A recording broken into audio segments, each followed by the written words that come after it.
हमारी आज की कहानी चार झगड़ालू भाई। एक बार की बात है, एक व्यापारी था जिसके चार जवान बेटे थे। उन चारों के विचार कभी भी आपस में नहीं मिलते थे। हर दिन किसी न किसी मुद्दे पर उन चारों में बहस हो जाती और कभी कभी झगड़ा भी। अपने चारों बेटों को आपस में ही लड़ता देख व्यापारी को खूब दुख होता। इन सभी से परेशान व्यापारी ने अब खुद ही इसका उपाय निकालने की सोची। एक दिन व्यापारी ने उनमें से प्रत्येक को एक के बाद एक दूर के नाशपाती के पेड़ की यात्रा पर भेजने का फैसला किया।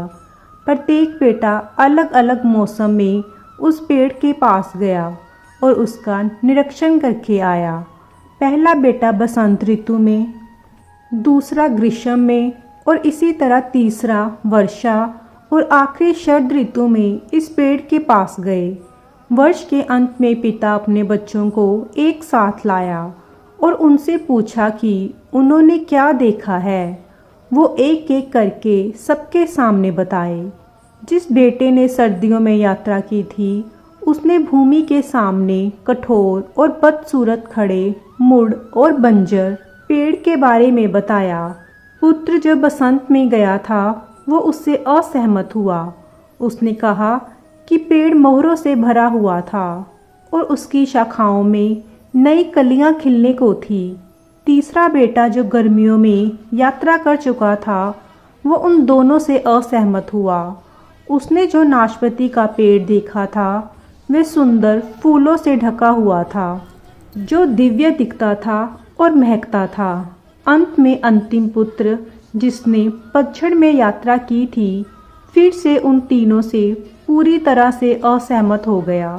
उसने मीठे और स्वादिष्ट नाशपाती से लदे एक पेड़ का वर्णन किया जो पहले खाए गए किसी भी स्वाद से बेहतर था।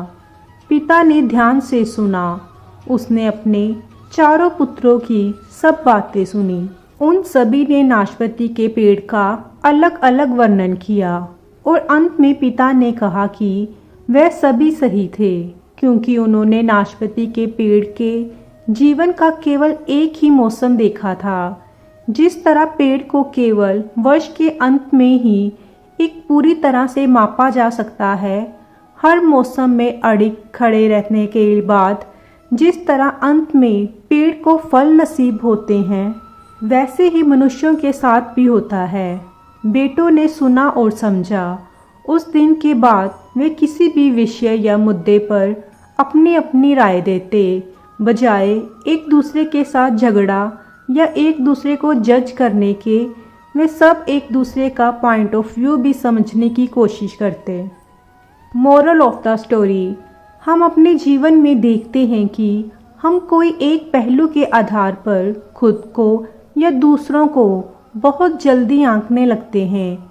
इसलिए आज ही कसम लीजिए कि किसी को भी एक गलती या खराब समय के चलते जज करना छोड़ देंगे। ऐसा करने से आप ऊंचा महसूस करेंगे।